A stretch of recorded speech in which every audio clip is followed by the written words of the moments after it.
vai. Agora a gente precisa entender o seguinte, que isso aí tinha um propósito, né? Essa iconografia, ela tinha, o propósito era exatamente ensino. Infelizmente, muitas pessoas também, né, aproveitam isso hoje como propósito. Mas idólatra. isso em qualquer ordem ou espécie. Você falar na pregação da palavra, internet, televisão, e nem por isso você não vai venerar o que é bom, né? Mas que o propósito dele é interessante e é Lógico. válido também. É história, gente. É história. Tudo faz parte do conhecimento histórico. Macabeus. Pastor, é pecado. Gente, ali estava falando da história judaica. História judaica. Você não pode trazer aquilo, entendeu, dentro do nosso contexto cristão evangélico, protestante, como uma palavra inspirada de Deus, mas é histórico. Ali você vai ver de onde que veio, como que a coisa aconteceu. Esses romanos chegavam para os judeus e falavam assim: come carne de porco, não come, você morre. Era isso que estava acontecendo. E aí a gente repudia, mas aqueles homens, eles eram muito mais crentes que a gente. Os homens dos primeiros séculos, os cristãos dos primeiros séculos, eles começaram a ser perseguidos. E não é essa perseguição que a gente tem aqui. Esquece. Entendeu? Ah, você é de Cristo? Aquelas coisas, aquelas imagens aterradoras que a gente vê no Facebook, sabe? Os caras colocam o cara sendo queimado, o cara sem mano, negócio. É aquilo que acontecia. Aí os caras, nega Jesus, não nego, nega, não nego, morre, pá! Nega, não nego, leão. Nega, não nego, coluna de fogo. Nega, não nego, vai pra prisão. Aí tinha alguns caras que negavam. Eles negavam, passou a luta, quero aceitar Jesus de novo. É história, a gente tem que conhecer o contexto para poder ensinar as pessoas. Porque senão você constrói uma casa pelo telhado. Você olha para a pessoa e fala assim: olha, Jesus Cristo salva, cura, batiza, e Ele é o teu Salvador. Mas a pessoa não conhece nada. O que é a Bíblia? Não sabe nada de oração. Não sabe nada de nada de nada. Simplesmente ela tem um conceito aqui, que quando vem uma luta, história dos 3 porquinhos, lembra? Porquinho, o primeiro porquinho construiu de palha, rapidinho, né? O lobo foi lá, soprou, caiu. Segundo porquinho, madeira, soprou, caiu. E aí o terceiro, que é o Cícero, né? Ele foi lá e construiu de tijolo. Soprou e não caiu. Por que não caiu? Demorou mais tempo, deu mais trabalho, cansou mais, mas quando está edificado, não cai. Não cai. Conhecimento religioso e iconografia, por exemplo. Conhecimento filosófico. Vocês vão ter essa matéria, tá? Boa sorte para vocês. Conjunto de vivências do dia a dia. A repetição, a familiaridade, o domínio individual das ações, a tirania que dita a cada indivíduo seu comportamento, o modo de vestir, pensar e falar, denomina-se o mundo do cotidiano. São as coisas que você vive no dia a dia. A atitude primeira do homem diante da realidade não é de um sujeito analítico que examina em profundidade. Normalmente você aceita. Todo mundo está fazendo isso, eu vou continuar o mesmo caminho. Porque todo mundo está remando para um lado, eu vou remar para o outro. A reflexão filosófica não nega a existência de fenômenos. Considera, entretanto, que o mundo sobrenatural não é independente absoluto, mas guarda íntima relação com a essência natural. A filosofia pode ser caracterizada como um esforço sistemático e crítico que visa captar a coisa em si, a estrutura oculta da coisa, descobrir o modo de ser do existente. A reflexão filosófica consiste numa ruptura crítica que dará ação ao novo fundamento. A segurança do cotidiano dá então lugar à dúvida, e esta realidade, antes porto seguro, passa a ser questionada. Eu tinha uma crença de batalha espiritual, eu acreditava naquilo, eu achava que estava fazendo melhor. Me é apresentado algo diferente. Eu paro, analiso, e aí eu vou decidir, glória a Deus, pelo cristão. Tipos de conhecimento. Explícito, presente nas diversas formas de representação. Documento, livro, laptop, arquivos, o que seja. Implícito, está na sua cabeça, mas que pode ser explicitado. Exemplo, eu vou, para ir para a faculdade, é só pedir, é só querer, uma coisa que está na sua cabeça, mas não é só isso. E eu falo que é muito mais fácil você entrar na faculdade do que você sair dela. Pelo menos fazendo de maneira direita. Tá? Tácito, conhecimento subjetivo, interiorizado nas pessoas, que é muito difícil de ser explicado e transmitido. Não é explícito, Não é implícito que você consegue transmitir, mas é algo que está dentro do teu coração. Quem é Jesus Cristo para você? Às vezes as pessoas têm dificuldade, a pessoa não sabe falar. É meu tudo. É o meu Senhor.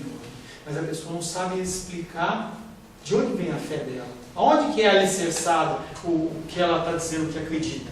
E aí o cristianismo, em muitas situações, é um cristianismo burro. A pessoa crê porque ela crê.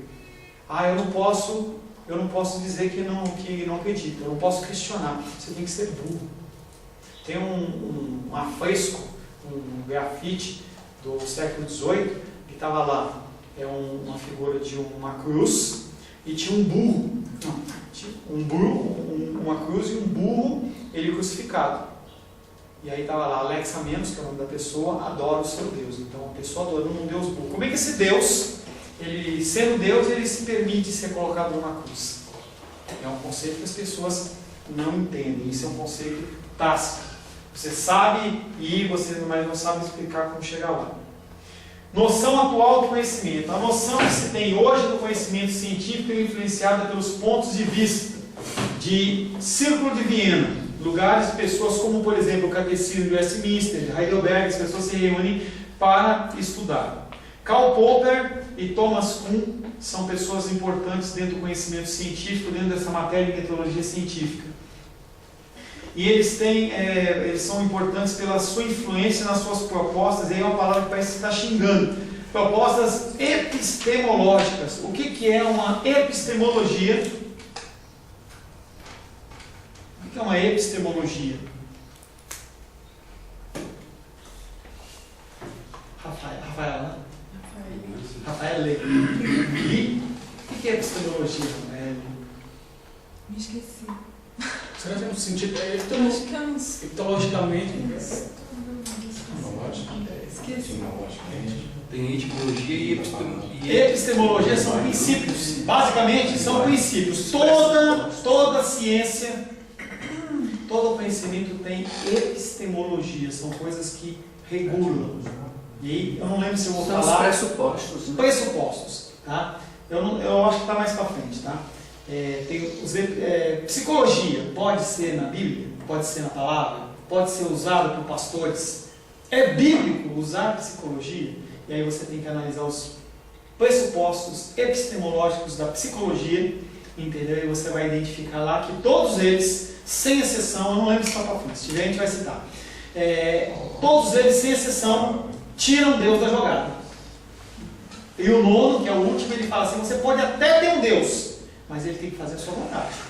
É aquele conceito da macumba, né? Você vai lá, leva uma farofa, você leva uma farofa, entendeu? E aí ele vai te dar alguma coisa. Você leva uma pinga e ele vai te conceder alguma coisa. É o conceito da adoração pagã, que é o que tem sido vendido nas igrejas evangélicas. Você traz o seu dízimo, você traz a sua oferta, você está presente, entendeu? E aí Deus, ele como o Macedo fala, é obrigado a te abençoar. Se não abençoar, a gente coloca ele na parede. Você não tem nem altura para isso, né? Epistemologia. Tem as crenças verdadeiras, as crenças, a verdade e aqui no meio o conhecimento, tá? Que é a verdade de verdade mesmo. Tá aí, os conceitos epistemológicos da psicologia. Olha que interessante. Então não poder ir muito a fundo, mas só rapidamente.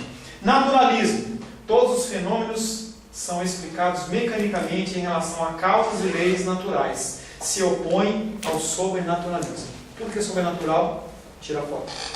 Materialismo. Alguns conceitos eles se mesclam, tá? Materialismo admite a matéria apenas como realidade. Você pode pegar, você tem contato, você pode ver, pode cheirar, pode sentir o gosto. 5 sentidos? Beleza. Reducionismo. O ser humano é apenas um processo psicológico, biológico e químico, ou seja, reações.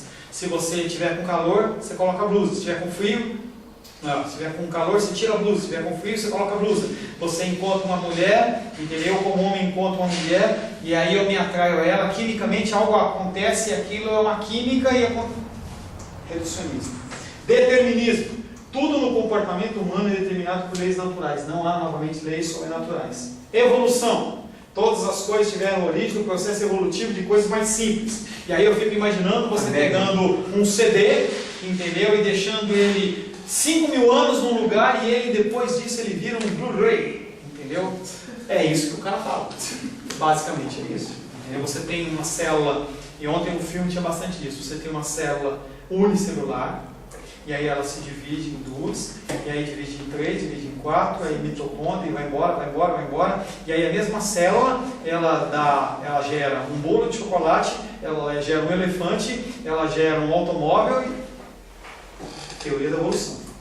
Empirismo, tudo se conhece apenas por meio dos sentidos, que é parecido com o determinismo. Relativismo, não há verdade absoluta, tudo muda porque o sistema está sempre mudando. Então dizer que a palavra ela é palavra de Deus, e tem diferença você falar que contém a palavra de Deus, como diz os liberais, e é palavra de Deus, é diferente. Então, há verdade absoluta sim. Humanismo, o homem é o centro do universo, tudo gira em torno da sua felicidade. Pão de açúcar? Para ser feliz. Para ser feliz. O que você faz para ser feliz? Humanismo. E você canta na sua casa, e teu filhinho dança, e acha tão lindinho, entendeu? O que eu posso fazer para ser feliz? E onde apareceu o humanismo? Época das trevas. Entendeu? O que é a época das trevas? Nascença. Cristianismo, querido. Cristianismo. Época das trevas. Nada se aproveitou. Aí, depois da época das trevas, tem o iluminismo. O homem começa a pensar. Então, Deus, ele estava aqui o mundo, tinha uma cadeirinha aqui assim, isso é uma cadeira, tá? E aí Deus está aqui, ó, sentado no centro. Tudo é para ele. Aí o homem vem aqui e faz assim, ó. Não, quem tem que sentar na cadeira é o homem. Porque o homem é importante, ele tem que ser feliz, ele tem que receber as coisas, ele tem que ser abençoado. O Natal está chegando e você vai olhar para as coisas e você fala assim: eu vou comprar porque eu mereço. Eu mereço. Eu trabalhei, eu mereço. Meu dinheiro é o meu dinheiro. Eu preciso comprar aquela televisão Sony 4K. Porque apesar de ter passado a Copa, eu preciso ver uma qualidade de imagem, e a televisão ela não pode ser mais 20 polegadas, ela não pode ser mais 32. Gente, quem é das antigas lembra que você tinha uma televisão de 14 polegadas, as pessoas vinham, eu lembro da casa da minha avó, das casas do interior, entendeu? Tinha uma televisão, meu pai trabalhava na Philips, ele foi um dos primeiros a ter televisão colorida aqui, foi assim. As pessoas elas vinham de outros lugares. Aquelas casas, entendeu, de interior, as pessoas se reuniam para ver a novela, ver as coisas lá, os programas lá, Rede Globo, não sei o quê, e aí eles ficavam tudo pendurados, porque só tinha uma televisão, 14 polegadas, ninguém morria. Agora, se você não tiver uma televisão 4K, 60, 70 polegadas, você está fora. Deus não está te abençoando, você não merece. Está em pecado. Você está em pecado. Entendeu? Tem uns que guardam a televisão, agora fica mais fácil guardar a televisão no armário, né? Porque não pode ter televisão. Então guardava a televisão no armário, quando o pastor chegava na casa, a televisão estava no armário, fechava a porta e ninguém via. Entendeu? Agora não cabe mais a televisão no armário. A televisão está muito grande. Maior que o armário. Vamos lá, humanismo. Por isso aquele rapaz ficou revoltado, né? Dizendo que estava na cara dói, né? Voltando ao Thales. Tem uma música dele, irmão, entra lá. Não sei o nome dessa música. Não é de tempo não, irmão. Eu vi muito tarde, hein? Aí ele fala, o vídeo dele, é interessante, é o vídeo, em que mostra ele num sofá, e em vez de ele estar vestido de preto, e outras vezes vestido de branco. Branco é quando ele está falando em nome de Deus. O preto é como homem. Pelo menos você me acertou. E aí ele começa a falar em nome de Deus: filho, está fugindo de mim? Como é que é? Está fugindo de mim? Você esqueceu da promessa que eu te dei lá no monte?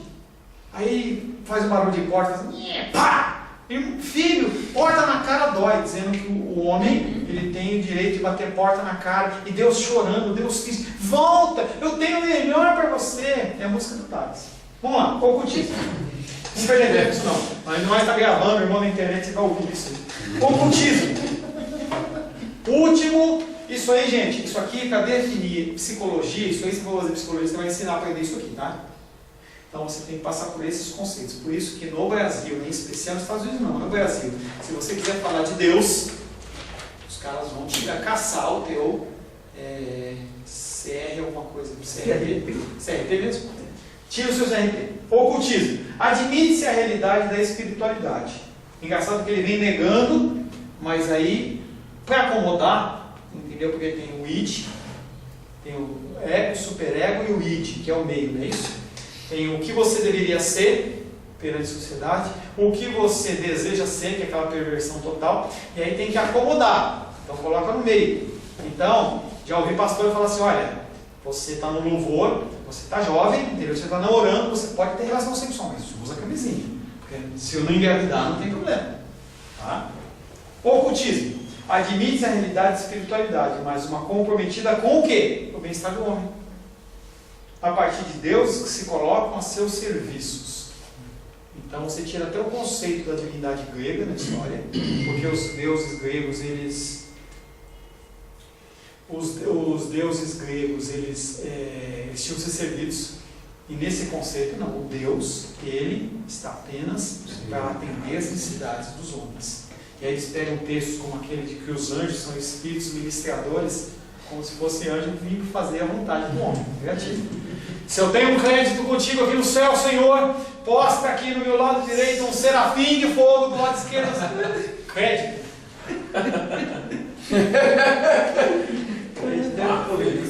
Não precisamos não, rapaz. Mas eu vou no trabalho para editar isso. Círculo de Viena. Esse Círculo de Viena, onde houve todos esses estudos, ele foi na Europa no início do século XX. Tinha o interesse de diferenciar o conhecimento científico dos outros tipos de conhecimento. Há conhecimento de toda sorte ou espécie, conforme já vimos, religioso, toda sorte ou espécie de conhecimento. Ponto de partida, perguntas básicas. O que é conhecimento científico? Que tipo de conhecimento pode ser caracterizado como científico? Primeiro interesse, depois ponto de partida e o avanço. Distinção de dois contextos. O da descoberta e da verificação. Você separa todos os tipos de conhecimento e aí você vai separando o conhecimento que é científico e o que não é científico. O contexto da descoberta é aquele em que o cientista faz a sua descoberta. Irrelevante para definir se o conhecimento é científico ou não. Ele fez uma descoberta e aquilo pode ser científico ou não e ele vai provar depois, tá? Mas a descoberta é aquilo que ele descobriu. É que nem a teoria da evolução. Por que é teoria até hoje? Porque ninguém prova cientificamente. Você pode pegar quem quer que seja, ver lá aquele filme Deus Não Está Morto. Já viu aquele filme? Legalzinho. Tem um conceito no final lá meio perdido, lá acaba numa rede gospel. Acaba numa rede gospel, entendeu? Mas acaba numa rede gospel, mas no final das contas, entendeu? É interessante quando ele mostra o debate entre a pessoa falando sobre evolução e não, entendeu? Ele vai desconstruindo o conceito. Bem interessante aquilo lá. A descoberta pode ter surgido de um sonho, de uma alucinação ou simplesmente de uma coincidência. Não deixa de ser uma descoberta. Pega, por exemplo, acho que é o Mormon, né? Os Mormons, que o cara ele tem lá uma revelação do anjo Moroni, entendeu? Ninguém sabe de onde vem, não tem como provar, mas é uma coisa que ele está apresentando. Para o círculo de Viena, o que realmente importa é como o cientista explica a sua descoberta. Não é simplesmente você descobrir, mas você tem que explicar o que é. E aí dentro do filme de ontem, ele começou a falar assim, com 10% e tal, o golfinho usa 20% da capacidade cerebral. E aí ele começa a fazer uma série de conjecturas, e aí dentro da plateia lá que está assistindo a peça, assim, mas tem algo provado cientificamente?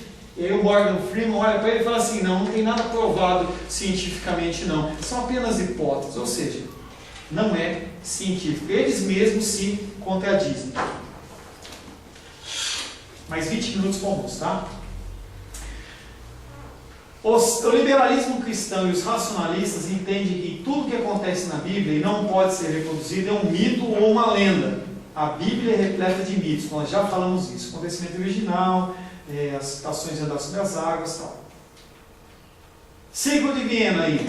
10 pragas do Egito. Se você for ver as 10 pragas do Egito, você vai perceber que quando a transformação de vara em cobra, ela foi reproduzida? Sim. Os místicos lá, os magos, aí tem até aquele desenho das 10 pragas do Egito lá, do José do Egito lá, não, Moisés, e aí ele joga a vara lá, aí ele vira aquela cobra e os outros também jogam, e aí a cobra vai lá, engole as duas, brigam, não sei o que, engole. Tá? Então, repetir. Segundo, Êxodo 7, de 20 a 22, a água transformada em sangue, eles repetiram? Repetiram. Tá? Não necessariamente transformaram água em sangue, eles podem ter feito aquele programa, produto químico. Não sei se você já viu aquele negócio de mágica, você mistura uma água com produto químico e fica vermelho. Eles pegaram iodo e jogaram na água. Repetiram. Tá? Hans, repetiram? Repetiram, eles conseguiram até aí Hans. Eles não conseguiram mandar embora, mas conseguiram até aí, repetiram. Piolhos. Opa! Piolhos repetiram? Não. Daí para frente, nenhum deles repetiu. E aí eles olham para o faraó e falam: Faraó, Essa caiu para nós. dedo de Deus, hein? Mito é uma narrativa de caráter simbólico, relacionada a uma dada cultura, que procura explicar por meio de ação de Deus. Nós já falamos isso, esse está repetido. O ciclo divino dava grande importância à verificação. O cientista deveria explicar detalhadamente como chegou aos seus resultados, para que outros pesquisadores, repetindo a experiência, pudessem chegar aos mesmos resultados. É aquele contexto que nós falamos do H2O. Tem todo um processo para você fazer. Se você seguir à risca, você consegue chegar atento do que estava planejado. Para evitar equívocos, é necessário usar a linguagem unívoca, ou seja, cada termo utilizado deveria ter apenas uma interpretação. Então você não pode ter termos dúbios, não pode ter palavras que têm duplo sentido. Então quando você fizer um experimento científico, você tem que ser específico em relação àquilo. Tanto que na palavra de Deus, quando você vê esse tipo de coisa, você vê que às vezes tem algumas Bíblias que você tem aqui, e aí você tem embaixo a explicação. Essa Bíblia que Jerusalém, por exemplo, tem bastante. O que o cara está querendo dizer com isso? Ele sai uma notinha de rodapé explicando. Ele sai explicando que é para aquilo ele não ter nenhum tipo de dúvida. Tá? Método raciocínio cartesiano. Duvidar de tudo. Parece a gente, né? A gente não duvida de nada. Duvidar de tudo. Lembra dos bereanos? Duvidar de tudo. Eles não estavam nem aí que era o apóstolo Paulo que estava falando. Nem era um cara que tinha pregado o evangelho para todo mundo, não era um cara que tinha sido apedrejado, que ele tinha sido picado por cobra, que não tinha tido nada, que ele tinha naufragado, que ele tinha tomado 5 chibatadas de 39 menos uma. Ele não estava nem aí. Falou, vamos conferir. Duvidar de tudo. Procurar axiomas, ou seja, verdades inquestionáveis. Tem verdades que não podem ser questionadas. É a mesma coisa de axiomas? Axiomas? Acho que não. Porque axioma, ele vem no termo físico que você fala de axial, entendeu? O axial, o que é? Você tem um cilindro, por exemplo, e você tem o centro dele, é o movimento axial. Então você está falando no cerne dentro da coisa. Eu não conheço esse termo que você falou, eu teria que procurar. Pode até ter a ver, mas eu não conheço. Então, tem um livro do Bill Hybels, Máxima da Liderança Cristã, chamado Axiomas. Não sei, aí teria que verificar, não sei. Procurar deduzir a partir dessas verdades inquestionáveis novas verdades. Não é você querer produzir coisas fora da verdade. Então, tudo que você produzir dentro da palavra de Deus como verdade, ela tende ou tem uma possibilidade de ser verdade. Agora, se você gerar do aleatório, por exemplo, pega a teoria do limbo. De onde o cara tirou isso? De onde o cara tirou a amarelalatria? Está na Bíblia. Porque não adianta você querer discutir com um bandista, é por isso que eu sou contra esses debates que aparecem na televisão, em que você vai discutir com um budista, você vai discutir com um bandista. São pessoas que têm conceitos diferentes. Não adianta você querer falar para o cara, porque o nosso padrão, ele é Cristo. Nós somos cristocêntricos, ou deveríamos ser cristocêntricos. Se você é cristocêntrico, você não pode permitir coisas. Tem coisas que você pode abrir um pouco, mas tem coisas que você não pode permitir. Jesus Cristo é Deus? Isso é questionável? Gente, Jesus Cristo é Deus? Sim? Alguém acha que Jesus Cristo não é Deus? A gente vai fazer uma oração forte aqui. Eu vejo isso aí com um sal grosso aqui, a gente faz um negócio completo. Entendeu? Sal grosso eu dou vontade de comer. Gente, Jesus Cristo é Deus. Se você ler na confissão de fé da Igreja Mundial do Reino de Deus, Eles estão dizendo que Cristo foi a primeira criatura de Deus. É questionável isso? Não é. Eles são cristãos? Não são. Não tem como você estar junto. Ele está falando porque ele faz uma série de comparações na analogia lá e tal, e diz que Deus foi o primogênito da criação. Ele olha aquilo e ele interpreta que foi a primeira criatura. Mesmo antes da eternidade foi a primeira criatura. A gente não pode crer nisso. A gente tem que entender, a gente tem que crer, entendeu? Como a palavra diz que Deus sempre existiu e é ad eterno.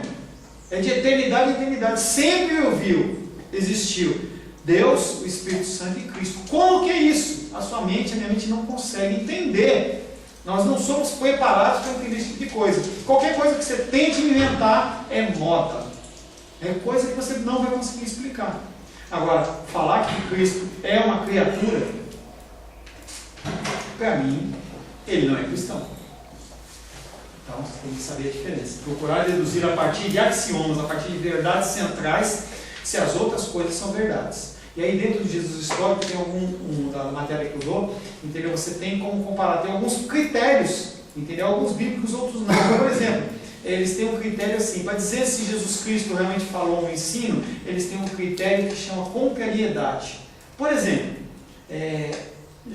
se eles estão falando que Jesus Cristo escolheu os discípulos e um dos discípulos o traiu, não foi minha invenção, é uma verdade. Porque por que eles iriam inventar uma mentira, uma coisa que fosse contrário à divindade de Cristo? Então, uma contrariedade. Então, você tem que sempre procurar verdades básicas e comparar em relação àquilo. O cara chega para você e fala assim: olha, a partir de hoje o batismo é de tal maneira, é batismo numa chuva, não tomou água. Aí você procura a linha central e você vem sempre à luz, sempre confrontando com a cruz. Tudo nosso tem que ser confrontado com a cruz. Verificação. Num trabalho sobre performance é preciso questionar e definir. O que é performance? Que componentes constituem o ambiente? Você está tudo definindo a fórmula do teu experimento. Que num momento, numa coisa mais simples, ele é mais simples. Numa coisa mais complexa, ela é mais complexa. Que componentes constituem o ambiente? Temperatura, grau de altura, nível do mar, tudo mais. Quais desses componentes serão pesquisados e por quê? A definição exata e uso com significado único asseguram a interpretação correta e a cientificidade do trabalho. Quanto mais detalhes, quanto mais exato, mais científico é o trabalho. Antes de divulgar os resultados, repetir a experiência várias vezes, tem que repetir aquilo. Tá?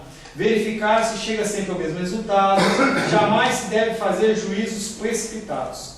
Essa corrente de pensamento também é acreditada que o método científico deveria utilizar o método da indução que nós vamos falar. Ciência. Conjunto de conhecimentos precisos e metodologicamente ordenados em relação a um determinado domínio do saber. Não é de qualquer jeito. Se você pegar uma fórmula química, se você pegar uma fórmula física, você não pode mudar os componentes de lado. Lembra da tia Maroca lá quando ela ensinava para você? Quando vai mudar de lado, quando vai para o outro lado igual, você muda o sinal. Se é positivo, vai para negativo. Se é negativo, vai para positivo. Tem normas e regulamentos. Método, conjunto de etapas ordenadamente dispostas para o estudo de uma ciência, para alcançar um determinado fim. Método científico, conjunto de processos a serem seguidos sistematicamente, você tem que seguir. O brasileiro tem problema com o manual. Você compra um produto e você não lê o manual. Vai instalando. Você vai instalando. Entendeu? O cara não sabe se é 220, 110, o cara vai testando, aí depois ele liga lá e fala: não está funcionando, você que queimou, mas o manual está lá. O nosso manual é a palavra de Deus. Estudo do método. A atividade de investigação capaz de produzir conhecimento novo ou sintetizar. Desculpa, não coloquei como assim som. Atividade de investigação capaz de produzir conhecimento novo ou sintetizar o que já se sabe a respeito de determinado assunto ou área. Você também pode pegar um conhecimento que nem esse livro do Apóstolos do Nicodemos. É Nicodemos, né? Você pode estudar ele, você pode identificar eles e falar, não tem problema nenhum. Você parte de um ensino que já foi, não é uma coisa inédita, você parte de um estudo e você vai definir um outro estudo. Sempre naquele conceito do uruboco, sempre gerando algo mais positivo, mais completo. Não tem sentido eu ter um livro aí de 300 páginas sendo muito descritivo e eu gerar um novo livro com 50 páginas. Eu já tenho um livro completo, por que eu vou gerar um livro resumido? Eu tenho que gerar um livro mais completo. Procedimento racional, sistemático, que tem por objetivo buscar respostas a problemas que são propostos. Da mesma maneira que o procedimento científico é racional, a nossa cultura, o nosso culto ao Senhor